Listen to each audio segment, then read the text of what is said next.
The stranger in my bed. The dark truth that ended our marriage. Hey everyone, welcome back to Reddit Bit. Have you ever wondered if you truly know the person sleeping next to you every night? What if the partner you've shared your life with for years is hiding a side so dark and disturbing it would make you question everything? Today's story will shake you to your core. Melissa thought she had a perfect marriage until her husband Ryan came home early one day, fired for harassing a female colleague. But that was just the beginning. As Melissa digs deeper, she uncovers a calculated campaign of intimidation, jealousy, and threatening behavior that Ryan had carefully hidden from her for months. This isn't just another workplace drama. It's a chilling exploration of deception in marriage and what happens when the mask slips off the person you thought you knew better than anyone. How far would you go to uncover the truth? And once you find it, could you ever look at your partner the same way again? Let's dive in. I never thought I'd be sharing something like this online, but sometimes telling your story is the only way to make sense of it. My name is Melissa, I'm 37, and until 3 months ago, I thought my marriage was rock solid. Now, I'm not sure I ever really knew the man I shared a bed with for almost a decade. Ryan and I met at a charity run in Boston 9 years ago.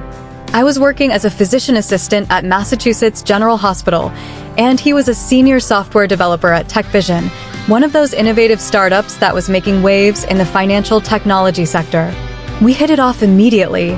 Both of us were ambitious, loved the outdoors, and shared the same dry sense of humor that most people didn't get. We got married after 2 years of dating, bought a small but charming house in the suburbs, and settled into what I thought was a happy life together. We had our routines, Friday night takeout and movies, weekend hikes when the weather was good, and quiet Sunday mornings with coffee and the newspaper.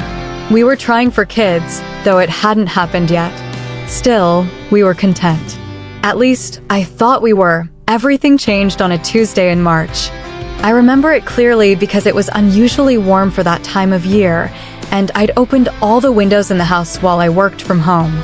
I had the day off from the hospital and was catching up on some medical journals when I heard Ryan's car pull into the driveway. It was only 1:30 p.m. He should have been at work for at least another 4 hours. When he walked through the door, I knew something was wrong.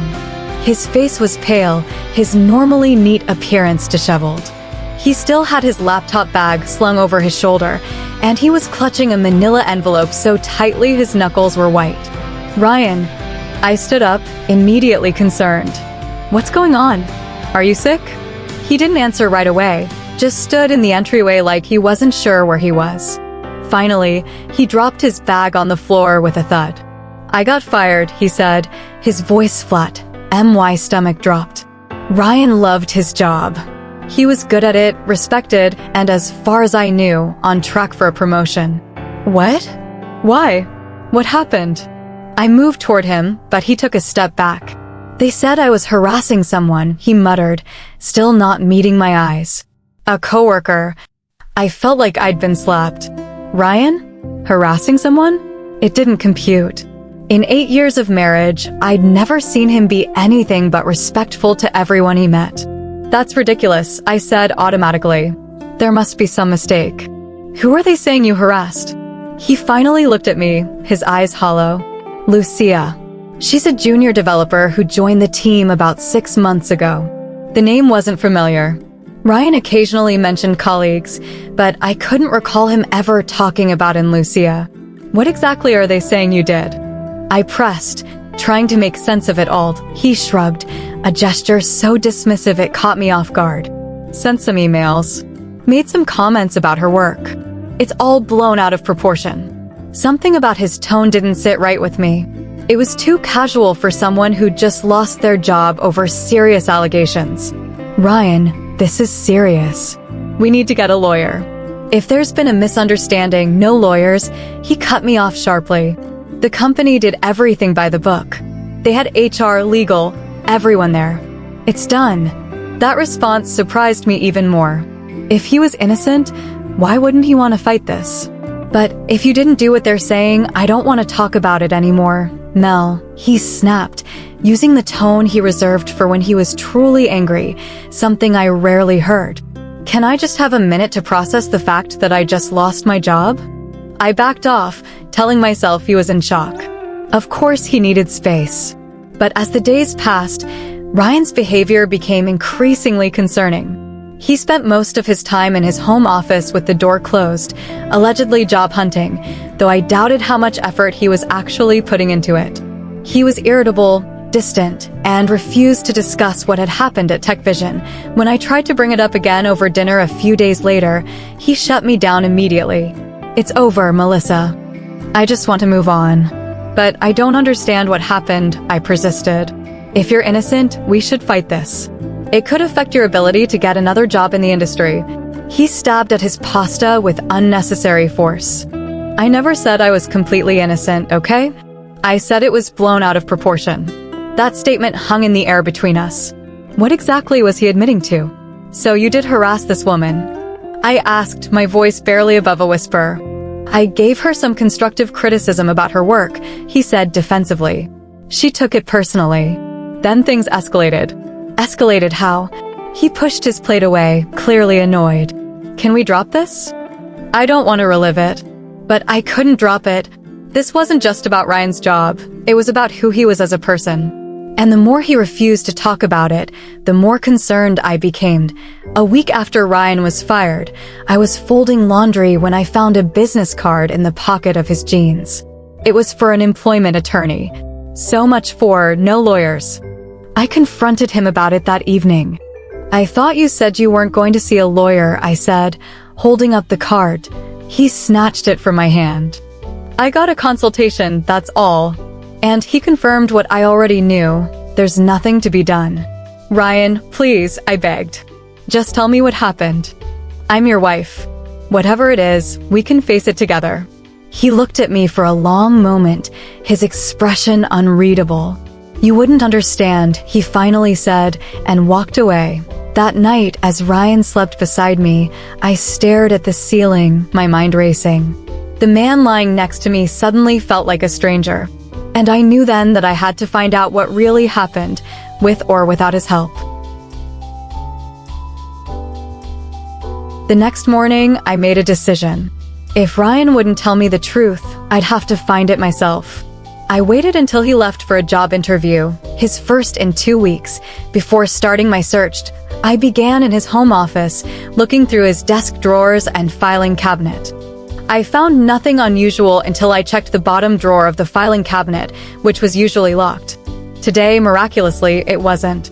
Inside was a thick manila envelope, the same one he'd been clutching when he came home the day he was fired. My hands trembled as I opened it. Inside was a stack of papers with the TechVision logo at the top. The first page was a termination letter, citing violation of company harassment policy and creating a hostile work environment as the reasons for dismissal. I continued reading, each page revealing more disturbing details. According to the documentation, Ryan had been sending anonymous emails to Lucia Parker, a junior developer who joined the company 6 months earlier. The emails weren't romantic or sexual in nature. They were vicious attacks on her competence, her character, and her right to be there. "Everyone knows you're only here because you're a woman," one email read. "You're making the whole team look bad. Why don't you quit before you get fired?" Another said, "No one respects your work. We all have to fix your mistakes behind your back. You're a joke in this office." There were dozens of these emails, all sent from anonymous accounts that the company's IT department had traced back to Ryan's work computer. But that wasn't all. He had also created fake user accounts to leave negative reviews on projects Lucia had worked on, specifically targeting her contributions. The most disturbing detail was buried near the end of the report. Ryan had left a firearms catalog on the windshield of Lucia's car in the company parking lot. Inside was a subscription card with his name and our home address pre-printed on it, a stupid mistake that had definitively linked him to the harassment. I felt physically ill as I read through the evidence. Screenshots of the emails, timestamps of network activity, statements from Lucia and other witnesses. It was all there, methodically documented. This wasn't a misunderstanding or office politics gone wrong. This was calculated, persistent harassment. I closed the envelope, my hands shaking. I couldn't reconcile the Ryan I knew, The man who brought me tea when I had migraines, who volunteered at the animal shelter on weekends, with the person described in these documents. How could he terrorize a young woman simply for existing in what he perceived as his space? I needed more context. I remembered Ryan mentioning a colleague named Alex who had become a friend outside of work. They occasionally met for beers, and Alex and his wife had come to our house for dinner a few times. If anyone might know what was really going on, it would be Alex. I hesitated before making the call. Reaching out to Ryan's coworker felt like a betrayal, but I was desperate for answers. I found Alex's number in Ryan's contacts and dialed before I could change my mind. Melissa? Alex sounded surprised to hear from me. Is everything okay? Not really, I admitted. Ryan was fired last week and he won't talk to me about what happened. I'm worried about him, about us. There was a long pause. Yeah, I heard about that. It's pretty bad, Melissa. I found the termination documents, I said. I know about the emails and the catalog. What I don't understand is why. This isn't the Ryan I know. Alex sighed heavily. Look, I probably shouldn't be talking to you about this, but I'm worried about him too. Ryan's been different the past few months. Ever since Lucia joined the team. Different how? Angry, resentful. He was passed over for the project lead role that he wanted, and Lucia was assigned to the team instead, even though she was newer. She's brilliant, though, graduated top of her class from MIT, had some innovative ideas. Our manager, David, thought she'd be perfect for the project. So this was about professional jealousy? I asked, trying to make sense of it. Partly, Alex said hesitantly. But I think there was more to it. Ryan asked her out for coffee once, shortly after she started. She politely declined, said she wanted to keep things professional. Then a few weeks later, everyone found out she was dating someone from another department. Ryan didn't take it well. My stomach dropped. Are you saying he was interested in her romantically? I don't know for sure, Alex backpedaled. But the timing of when the harassment started, it was right after people found out about her relationship with this other guy. I thanked Alex for his honesty and hung up, feeling even more confused and hurt than before. Had Ryan developed feelings for this woman? Was this all because of a rejected advance? It seemed so petty, so beneath the man I thought I knew. When Ryan returned from his interview, I was sitting at the kitchen table with the manila envelope in front of me. His face fell when he saw it. You went through my things, he said, his voice cold. Yes, I admitted. Because you wouldn't tell me the truth. I needed to know what we're dealing with. He scoffed. I'm the one who lost my job. And I'm your wife, I countered. This affects me too. Our finances, our future, our relationship. Ryan, what you did to this woman, you don't know what she's like, he interrupted, his face flushing with anger. She waltzed in with her fancy degree and took the project that should have been mine. Everyone thought she was so amazing, so brilliant. David couldn't stop singing her praises. So you decided to terrorize her? I asked, my voice rising. Anonymous emails? Fake accounts? A gun catalog on her car? What were you thinking? It wasn't a gun catalog, he corrected, as if that made it better. It was hunting equipment. That's your defense? The specific type of weapons catalog you left on her car? I was shouting now, all my fear and confusion transforming into rage. Do you have any idea how threatening that is? How scared she must have been. I just wanted her to quit, he admitted, and the casualness with which he said it chilled me to the bone. I thought if she was miserable enough, she'd leave, and things would go back to normal. Normal for who, Ryan? For you? What about her career, her mental health, her safety? He shrugged, and in that gesture, I saw a callousness I'd never noticed before. She'd have found another job. I stared at him, truly seeing him for the first time. I talked to Alex. I said quietly. Ryan's expression shifted from defiance to something else, fear, perhaps. What did he tell you? That you asked Lucia out and she declined. That the harassment started after she began dating someone else. That's not, he began, then stopped. It wasn't like that. Then what was it like, Ryan? Because from where I'm sitting, it looks like you punished a woman for not being interested in you romantically, while you were married to me. He slammed his hand on the table. It wasn't about that. It was about the job, the project. She wasn't qualified. She graduated from MIT, I said, remembering what Alex had told me. She was qualified. You just couldn't handle a woman being more successful than you. Ryan's face contorted with anger. You're taking her side? You're my wife, Melissa. You're supposed to support me. Support you in what, exactly? In harassing a woman until she's afraid to go to work? In potentially ruining her career? No, Ryan. That's not what marriage means. We argued for hours, going in circles. Ryan alternated between defensive anger and attempts at minimizing what he'd done. Not once did he express genuine remorse for Lucia or acknowledge the gravity of his actions. It was all about him, how this affected his career, his reputation, his marriage. By the end of the night, I asked him to stay with his parents for a while. I needed space to think, to process what I'd learned. He protested but eventually agreed, packing enough clothes for a week. As he was leaving, he turned to me at the door. You'll change your mind, he said, with a confidence I found disturbing. Once you've had time to cool off, you'll realize you're overreacting. After he left, I sat in our suddenly empty house and cried. I cried for the marriage I thought I had, for the man I thought I knew, and for Lucia Parker, who had done nothing to deserve the torment Ryan had inflicted on her. The week Ryan spent at his parents' house turned into 2, then a month. We spoke occasionally, strained conversations that never addressed the real issues. His parents called me several times, urging me to work things out and suggesting that Ryan was under a lot of stress and made a mistake. They didn't seem to understand, or didn't want to understand, the severity of what he'd done. During that time, I did a lot of soul-searching. I talked to my sister, my closest friends, and eventually a therapist. Everyone had different advice, but they all agreed on one thing. Ryan's behavior revealed something fundamentally troubling about his character.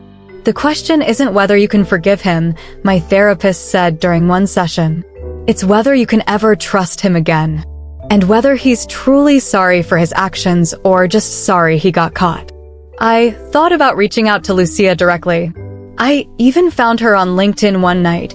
A young woman with bright eyes and a confident smile, her profile listing impressive accomplishments. I drafted several messages but never sent them. What would I say? Sorry my husband terrorized you because you rejected him and were good at your job?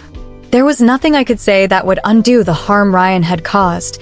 Instead, I made an anonymous donation to a workplace harassment advocacy group in her name.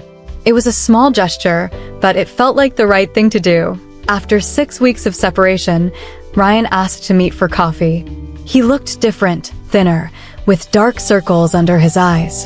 For a moment, I felt a pang of sympathy, remembering the man I fell in love with. But then I reminded myself of what he'd done. I've been seeing a therapist, he said after we'd settled at a corner table. Twice a week. I'm trying to understand why I did what I did. And?